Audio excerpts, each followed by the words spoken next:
Good Wednesday afternoon. I'm Eliana Schreiber with NBC 15 News. Right now, breaking news. We are just moments away from a press conference from Madison Police Chief Sean Barnes at the Madison Police Department, who is expected to give an update on the homicide overnight. Last night, we know a 15-year-old girl was killed. That, according to an update earlier this morning from Madison Police. We also know MMSD, Madison Metropolitan School District, confirmed that that 15-year-old girl was a student in the district. We are waiting now for the press conference to begin here momentarily, where we are hoping to learn more about this situation. Sorry, I'm just connecting to Facebook now. But what I just said was we are just moments away from a press conference right now from Madison Police Chief Sean Barnes after a shooting happened over late last night, killing a 15-year-old girl. We also know three other teens were killed. Three teens were injured, excuse me. Three other teen victims, what I meant to say. 3 teenage victims, as well as one 15-year-old girl who was killed. We are waiting on a press conference from Madison Police, so thank you for joining us on all of our platforms. I'm Eliana Schreiber with NBC 15, coming to you with a live update. We are just waiting for this press conference to get started, and we are hoping for more information on what happened. We know that this happened off of on the east side of Madison in the 5900 block of Milwaukee Street. And we also know that this was also near the site of another shooting just back in July. So we are hoping to get an update from police with more information on what happened. Now we know this is a homicide investigation following this shooting late last night, and we have confirmed a 15-year-old girl was killed. And we do have a reporter at the scene, and it looks like MPD Chief Sean Barnes is about to take the stand to the podium, so I want to get right to that. We also see Madison Mayor Satya Rhodes Conway is there, so let's take a live listen in right now.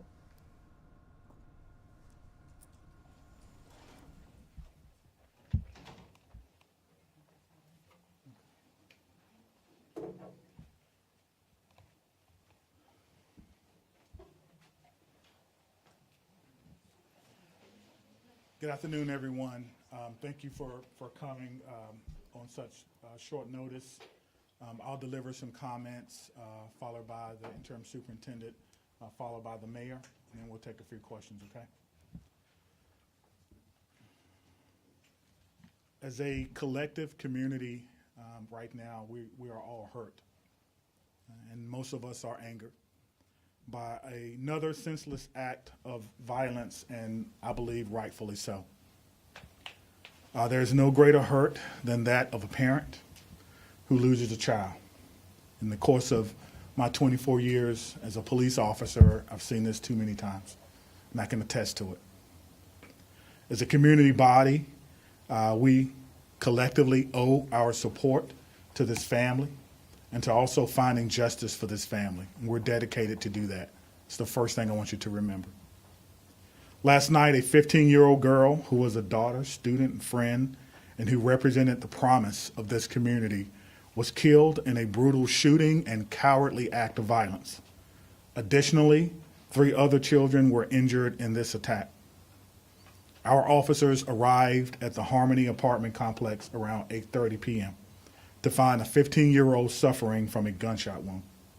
They immediately began treating her, doing chest compressions and other life-saving measures. She was transported to an area hospital where unfortunately she died. 2 14-year-old males also showed up at the hospital with gunshot wounds. One was treated and released, One is still receiving care and is considered stable but in serious condition.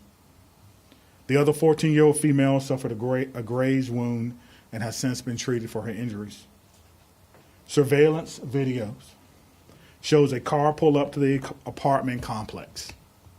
4 people immediately get out of the car and begin indiscriminately firing round after round, not caring for who or what they may strike.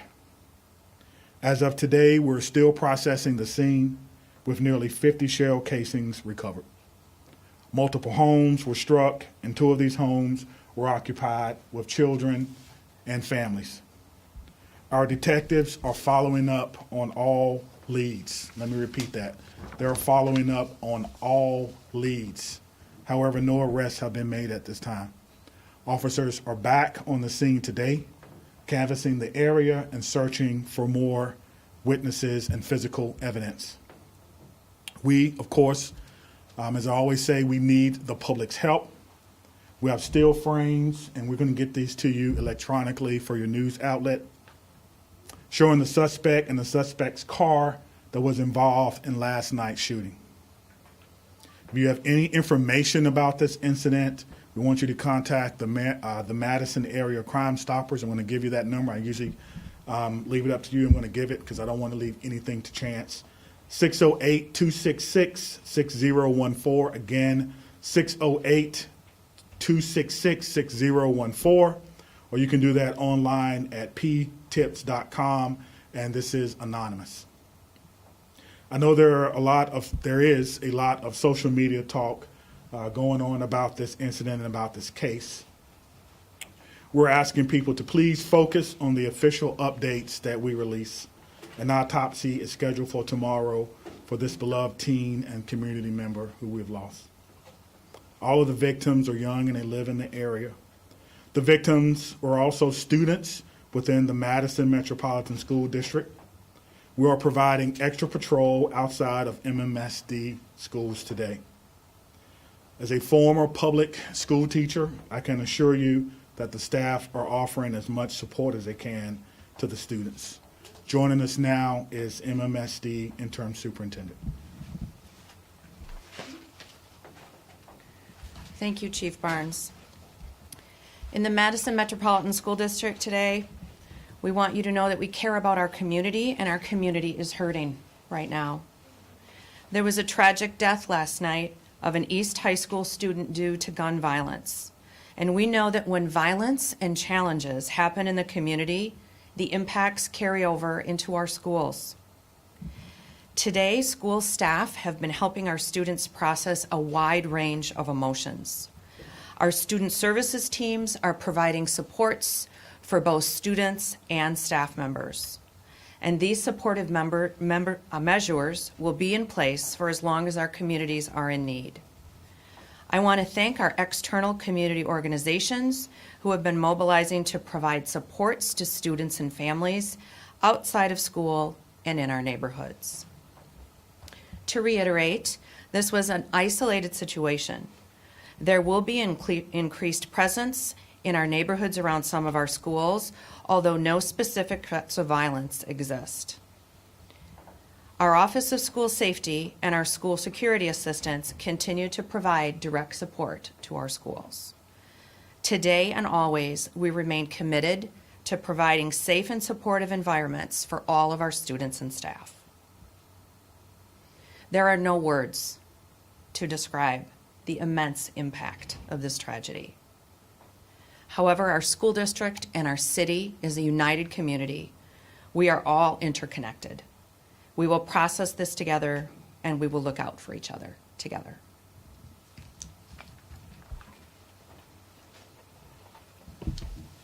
This homicide comes months after a similar style shooting in July, where a 20-year-old man was killed. This complex has also generated 136 calls for service since that homicide. And just earlier this month or last month, we recovered 17 shell casings from an incident shooting in the 5900 block of Milwaukee.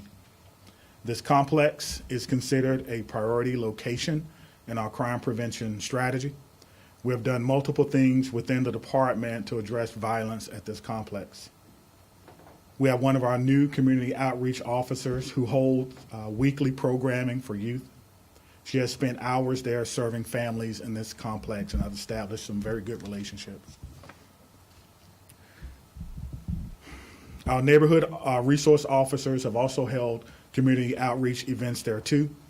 The captain of the East District, along with his neighborhood resource officers, they hold monthly meetings where alders are included as well as the apartment complex management, which is rural capital. That we don't always get the response that we want from rural capital. I'm told that some of the meetings have been canceled and programs that we have scheduled has had to be canceled because we don't have the support that we need. We've made suggestions about cameras and camera placements and lighting. We've made suggestions about parking and about the parking lot. We have a process called crime prevention through environmental design. We've lent that to the apartment complex as well. There was a nuisance abatement, which I'm told ended in 2021, but we've since then reinitiated that process, and you should be hearing more about that in the future. But here's the bottom line. Our department has been consistent in what we have done in that apartment complex since 2021. I do understand that crime prevention is a holistic approach. It is a community-wide effort, not just the police. It involves us all. Here to discuss some of the issues, some of the efforts that we've placed from a citywide effort is our Mayor Satu Rose Conway. Thank you, Chief.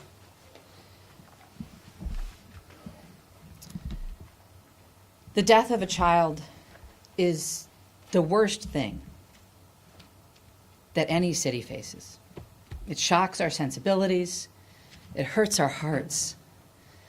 And my thoughts are with the family, the friends, the classmates, and the neighbors of these young victims. Our entire community is in mourning for the young girl that was killed. But as I hope we understand by now, in a nation that is racked with gun violence, thoughts and prayers are not enough. We have to recognize the failures that have made such violence possible, and we have to commit ourselves anew to addressing those failures. The Madison Police Department has made great progress on reducing shots fired in Madison. Shots fired this year are down another 16% after a significant decrease last year. And MPD is seizing 41% more guns off of our streets than ever before. But criminals and teenagers can too easily access guns in our community. Any gun death is one too many. Any shots fired incident is one too many. Our nation and our state have failed to deliver the gun safety laws that would take guns off of our streets. Our state in particular has failed to provide adequate revenue for the public safety needs of Wisconsin cities, and they have specifically banned cities from taking active measures to stop the sale of guns, to regulate assault weapons, and to provide at least some measure of protection against the flow of deadly weapons into our neighborhoods. The Madison Police Department and the Madison Fire Department do an excellent job in responding to violent incidents in our community. And I want to say thank you to all of the officers, the paramedics and the EMTs that responded last night, some of whom worked through the night and are back on the job today. Their job is difficult and it's dangerous, and they do it really, really well. But responding to violence is not enough for our community. We must work to prevent violence from happening in the first place. In Madison, we're working closely with the police department, with public health, with neighborhood and community groups to prevent violence, and we will continue to do that. Indeed, we will step up our efforts, but we need everyone to play a role in stopping gun violence. and by everyone, I mean we need gun manufacturers to start incorporating technology into their products that would prevent theft and use of stolen guns. The majority of stolen guns recovered this year in the city of Madison were made by Glock, and I think that they should take steps immediately to improve their products. We need Congress to pass common sense gun laws. We need gun owners in our community to use gun safes and to consistently secure firearms so they do not get stolen and end up on our streets. We need landlords and property managers to provide very active and professional management of their buildings. And we need you, every single adult in the city of Madison, to be there for our young people. Volunteer in the school in your neighborhood or your local community center. Support the many fine organizations in our community that work with young people. Be a mentor. Help young people find hope, find constructive ways to manage conflict, and to be a part of our community. And we need young people. Full stop. We need you alive. We need you to grow up and be nurses and bus drivers and teachers and so much more. We do not want to bury any more of our children. Gun violence is an urgent American crisis, and we need every level of government to act accordingly. Thank you. Before we open it up for a few questions, our officers, detectives, and investigators, they worked late until last night, and then I was out with them. They stayed past the time I left, and then today we had a briefing early this morning, and they were back working. I want the persons involved, our victims, to know that our officers are working diligently, detectives, investigators, to bring justice. We're following up on absolutely every lead. I cannot reiterate how much it is important that if you think you know something, we're going to get these photos. There's a few more that we're going to get out. It's a lot clearer than these to you. If you see something on those photos that you recognize, please let us know so that we can follow up on it. We have some leads that we're following up on now. I'm not going to discuss those, but we're following up on every tip, every lead, every email that we possibly can. And so we need the support of our community. So with that being said, I will take a few questions. Chief, can you identify in the pictures, are they victims, are they suspects, are they shooters? Who are the people that we are seeing? I'm sorry. Okay, thank you. So the people that you're seeing here, there are suspects. This is a vehicle, we believe it to be a Lexus SUV. You can see that apparently there's someone driving. There are 4 people out. That makes 5. You can see them going toward the apartment complex and firing, and then the car is moving, as you can see, and then they get back into the vehicle, and then they drive off. Was the group of teens that were shot at, were they targeted, and did they fire back at all? They did not, no, and I don't believe they were targeted. It's 8:30 at night. It's not unreasonable for people to be outside. I mean, it was a nice, I thought it was a nice night. There's nothing unreasonable about that. I do not believe, no. Do you have any idea why somebody would just come in and say? I do not. If we had a why, that's like a compass for us. But no, it's nothing, it's nothing wrong with being outside at 8:30 at night talking with your friends. And were all the victims outside? Yes, yes. With 50 shell casings, obviously multiple guns, were they all by the suspects? Were all guns fired by suspects? That's correct, yes. We had heard that there was possibly somebody as young as 7th grade that police were looking into. Is that at all accurate? As a suspect, I don't have any knowledge that that's true at all.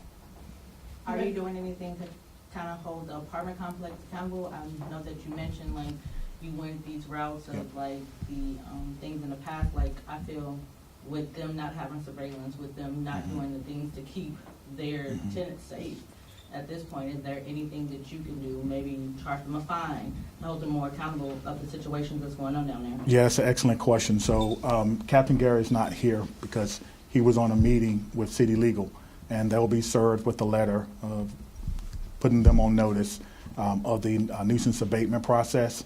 They're going to put some very specific things in the letter that they're going to ask them to do immediately. There will be no, in the next 30 days, can you blah, blah, blah. That's not what's going to happen right now. They were very clear with us, City Legal was, City Legal was very clear what that letter is going to state. I don't know if it's public or not, but when they get served, if I can share that, I will. And how many suspects are there?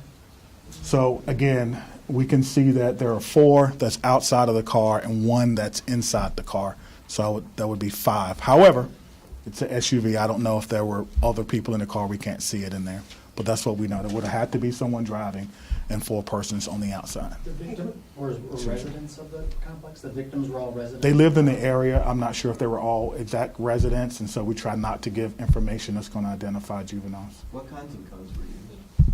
I don't know. I don't know. I'm sorry, the mayor said that you're gonna double your effort. What would that look like?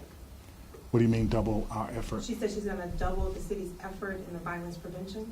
Is that, am I getting your words right? Or wrong? Not exactly. Okay. Yeah, we have been working with public health and our violence prevention unit in very close cooperation with MPD, with the school district, and with other community groups. And we are going to continue to do that even more diligently than we have already. And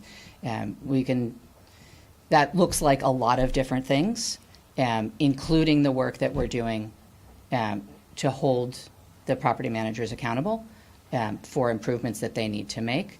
But there is a number of different pieces of work, and the chief talked about some of them. There's other programming that is happening in the complex, and hopefully more to come. But that work is done largely through the violence prevention unit in public health, in clear communication and cooperation with MPD. Chief, are there any indicators that the shooting is connected with the other shooting on Milwaukee earlier? No, not at all. No. Is there any Not at this connection time. to the one in Meadowlands apartment complex? No, we don't have any connections at this time. No. Can you say what schools? You said you're providing extra security to some MSD schools. Yeah, absolutely. So we're at East High School. Obviously, we're at La Follette High School, and then I think there's another middle school, but I'm sorry, the name escapes me right now. But we can get you that info. I'm sorry. Whitehorse Middle School. Thank you so much. For the families that live here, that they've seen this happen in July and now this time, I mean, 8:30 is fairly early. I mean, someone could be walking their dog, taking their kid home from practice, whatever it might be, that aren't feeling safe right now. What's your message? Yeah, so that's a good point, but consider this. People were out, and people did get hurt. Right. And there's nothing wrong with being out, in my judgment, at 8:30 talking to your friends. And so, we really, in my judgment, whether you are, a visitor or whether you live there, we want everyone to feel safe. And I just want the community, and thank you for that question, I want the community to know that, again, we have been working extremely hard in this complex, but we don't always get, the help that we need. But I do believe we're going to get that now, working with City Legal. Again, we've increased patrols, of course, in the area. You're going to see officers out there. We do something called our COPA patrols, and the captain has been really instrumental in measuring that dosage, meaning how much do we need to be in there so that people feel safe but they don't feel over-policed, and we've done that, or Captain Garrett's done an excellent job of that. The Alder in the area, Alder Derek Fields, has been in constant contact with us since then, and of course we do weekly programming there with the officers that we have. So we want people to feel safe, but I will say that if you live in that apartment complex, you also have to hold everyone accountable, including me. Hold me accountable, hold the city accountable, hold the apartment managers accountable. If you're paying your rent to them, you have a right to be safe. And when people say that these are some things that you can do to help keep people safe, your parking lot design isn't right. They have an obligation, in my judgment, to fix that. And that's what we want, because this is, to me, senseless. So I will take one more question, and then we're going to move on. Superintendent, so you stated that you guys are doing the efforts and the police to put people within the middle schools. Do you have some type of anonymous tip line for some of the kids? Because since this is something that's happening within the youth, is it a way that they could feel safe to give us clues and tips or how to even fix this problem or even address this problem? Thank you for the question.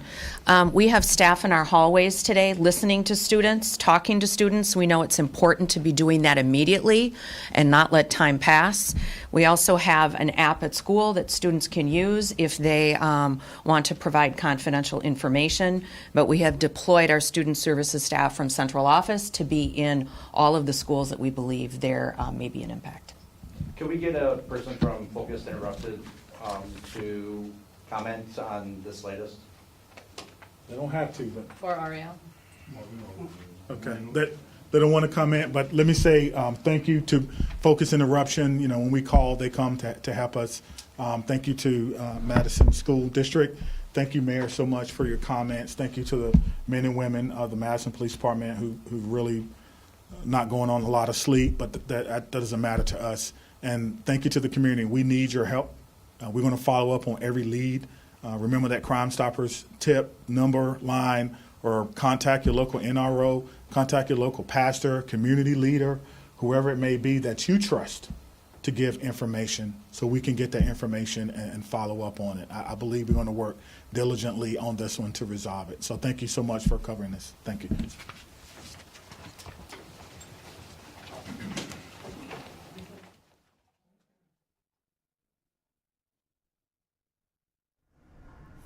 All right, so you just heard there Madison Police Chief Sean Barnes giving an update on the homicide investigation. This happened late last night, and we did get some new information in that press conference that you just saw there. So if you're just tuning in, we just learned that officers responded around 8:30 last night and found a 15-year-old suffering from gunshot wounds. That teenage girl, 15-year-old girl, was transported to the hospital where she later died. And we also know now 2 14-year-old boys were also shot, as well as 1 14-year-old girl.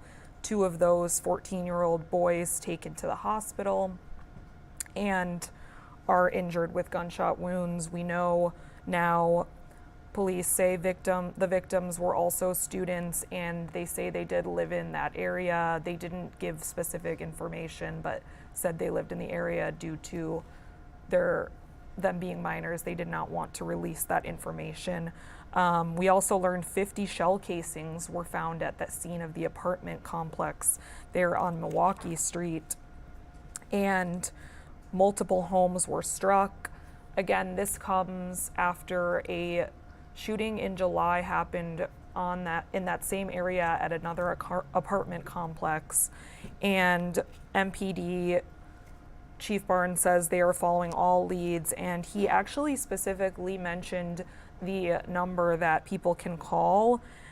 That is 608-266-6014. That's the Madison Area Crime Stoppers. So they showed a couple of images during that press conference of the suspects and the car that those suspects were in, and they're asking for the public's help in identifying these suspects. No arrests have been made at this time. An autopsy is going to be taking place tomorrow. We also heard from MMSD Interim Superintendent Lisa Quistad, who spoke about the impact this has on students and staff in MMSD in the district, where these students, the victims were students. We don't know much about the suspect. We don't have any arrests at this time, but they are really looking into all leads right now, according to Chief Barnes. And again, both Barnes and Interim Superintendent Quistad talked about the increased security now at some MMSD schools due to this shooting incident last night. They want to make sure that students feel safe and are providing as well as increased security, they're also providing support for students at the school. Intern Superintendent Quistad says they don't think that they believe this was an isolated incident, so we don't think there are any specific threats of violence. But again, just expressing her condolences. We also heard from Madison Mayor Sasha Rhodes Conway, and she's working together, the city working with Chief Barnes and making this a community-wide effort to crack down on gun violence.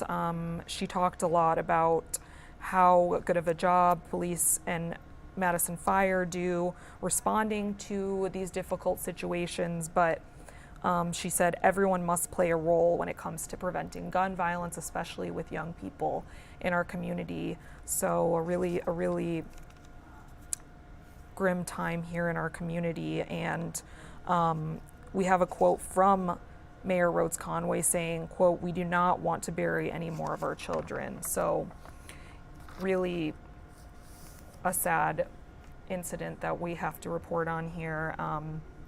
Chief Barton said that, again, they are following up on every single lead. So if you have any information, reach out to that number. Again, that is, let me get that number again, 608-266-6014. You can contact that number. It is completely anonymous. If you have any information that could help them find the suspects in this incident.